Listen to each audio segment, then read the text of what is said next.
It is Tuesday the 28th of August 2018. There's a real feel in the air now that autumn is approaching. In fact, some of the temperatures we've had recently, you would have thought we were in autumn, but depends on whose definition of autumn you choose to adopt. The meteorological one means that on Saturday we're into autumn. Those of us who think of it of the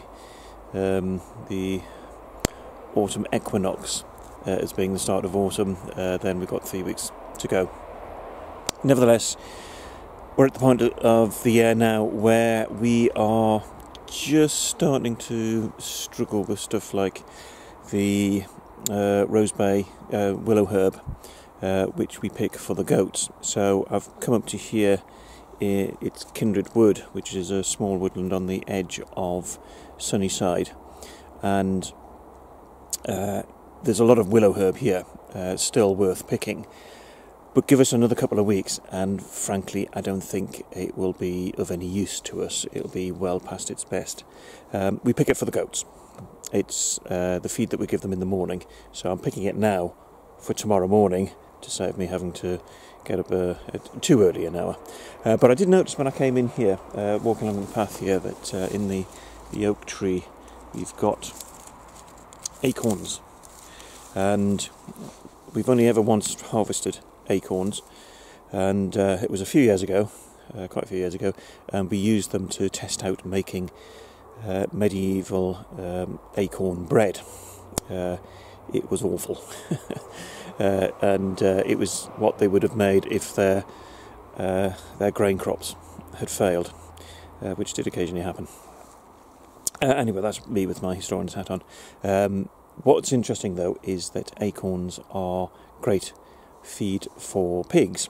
We've certainly tried giving them to the goats, and they weren't interested. But pigs will love them.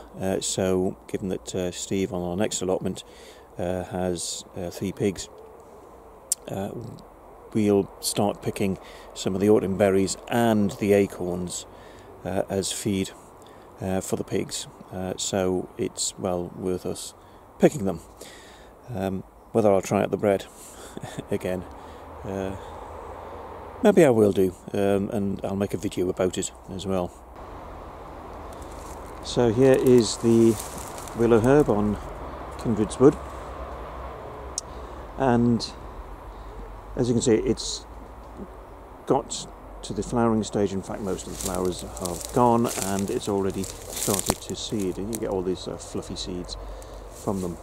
But the goats love it, so we get a barrow load of it through from the spring to the early autumn every day, so that's our breakfast. One rather full wheelbarrow of willowherb.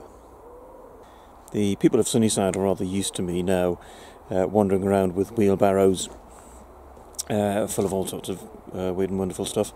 They often stop and ask me what I'm doing with it, or if they know who I am, then they often stop and ask me how the goats are. But I think there's still one or two people who are a bit surprised seeing this strange guy walking through the village with a wheelbarrow piled high with willowherb. I did have one slightly startled gentleman yesterday morning on the front street asking me what on earth I was doing on a bank holiday, and I explained. So he understood at that point. But there are, of course, lots of other people in the village who know who I am just because I'm the local councillor. So if they think I'm mad doing self-sufficiency stuff, they'll certainly think I'm mad for being a politician as well. We have not milked Georgina or Spot, and they are the 2 nannies that we've got who have had babies in the past 3-4 years. And we previously were milking Pinky, who was a proficient, to say the least, a prolific producer of milk. But sadly, Pinky died in February. But the thing is, the Georgina and Spot are crossbreeds, but they are crosses between different types of milking breeds. So Georgina at the moment has an awful lot of milk in her udders. It's more than her udders have been bigger than we've ever seen them. So we are going to have a go this week at milking her. Now, if it works, then that's fantastic news, because it means we don't have to buy a milking goat, because otherwise, if Pinky was previously regarded as our only milking goat, but if we can avoid getting another goat and are able to milk Georgina and then Spot, who we think is pregnant as well, but not due for a while, probably not for a couple of months. But if we can milk those two, then we are back in business in terms of producing milk and producing milk products. Not that we can actually sell them at the minute. We've got to go through a licensing process before we can do that. But watch this space, because it could well be an interesting experience trying to milk Georgina, because every time I've tried to touch her udders, she has not welcomed the advances.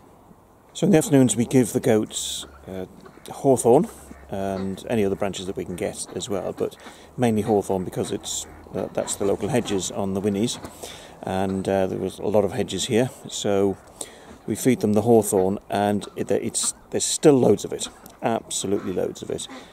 So we will continue harvesting that until about the end of October. So we've got certainly about 2 months maximum left. Now it may well be that if the weather conditions are quite bad, then the leaves will drop from the trees earlier, so it may be that we've just got, say, 5 or 6 weeks.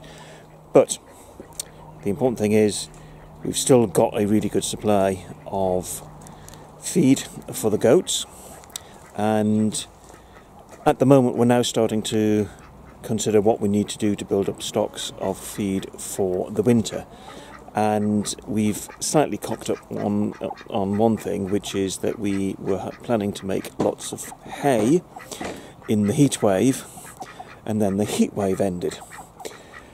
So we probably won't be able to make any hay, so any hay that we've got to get will have to be bought in, and we're already being warned about high prices of hay because of the drought. So we're looking at other things, and in past years we have collected large quantities of apples and stored them up over the winter, and we've managed to sort of feed the goats until about February. Sorry, I have a visitor here. Thank you, Snow. So we've been able to have enough apples up to about February. This time we've got more animals, so we are looking to build up a stock of apples, and this year it's looking like a really good apple crop. So obviously some we will use ourselves, some we will use in preserves, and the rest will be fed as certainly the morning feed to the goats during the winter up until the early spring, assuming we can get them to last that long. The rest of the time through the winter we'll be looking for whatever greenery we can get our hands on, which tends to be ivy and privet and bamboo. But in the meantime we are making full use of the natural bounty that is available to us to feed the goats, aren't we? This is what was fed to them this afternoon, the hawthorn, and as you can see they've stripped it bare of all the leaves and eating also the twigs and the bark, and we'll leave these in overnight because they'll munch their way through it in the early hours as well. So back in the kitchen now, and this morning I made one preserve. It was just the sweet cucumber pickle, and made 7 large jars of that.